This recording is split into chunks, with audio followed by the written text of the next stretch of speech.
It took 3 months for Brusthom Ziamani to turn away from a staunchly devout evangelical upbringing and become a radicalised Islamist. Within that time, in the spring of last year, he became, in his own admission, a loyal follower of Anjem Choudary and his group, reformed from the proscribed organisation Al-Mujahirun.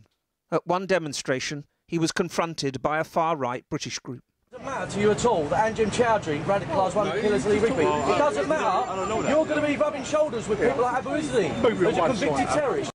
In a letter to his parents, he wrote of an obligation, one where he said, "I will wage war against the British government on this soil," and then added, "You want war, you got it.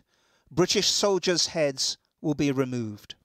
On Facebook, he idolised the two who carried out the Woolwich murder of Fusilier Lee Rigby, and declared he was willing to die in the cause of Allah.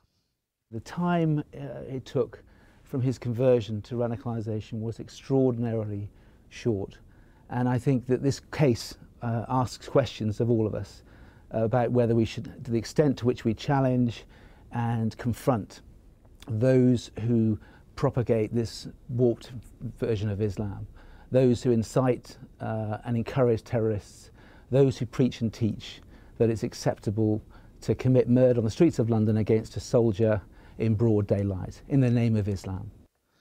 Ziamani was released on bail when first arrested with the letter on him.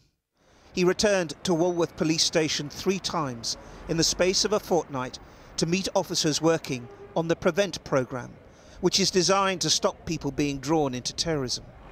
3 times the authorities offered to steer him away. 3 times that offer was rejected. Is this a failure of PREVENT?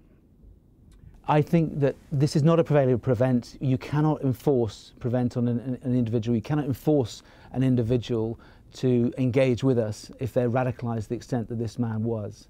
Instead, Ziamani was placed under MI5 surveillance.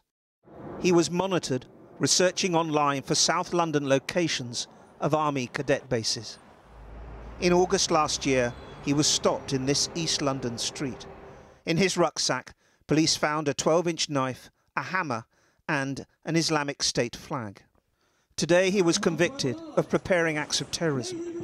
But the real concern is the startling speed at which he was radicalised to the verge of violent action. Ziamani now joins a long list of almost 100 people convicted of terrorist offences in the last decade, with links to the banned Al-Mujahirun organisation and its offshoots.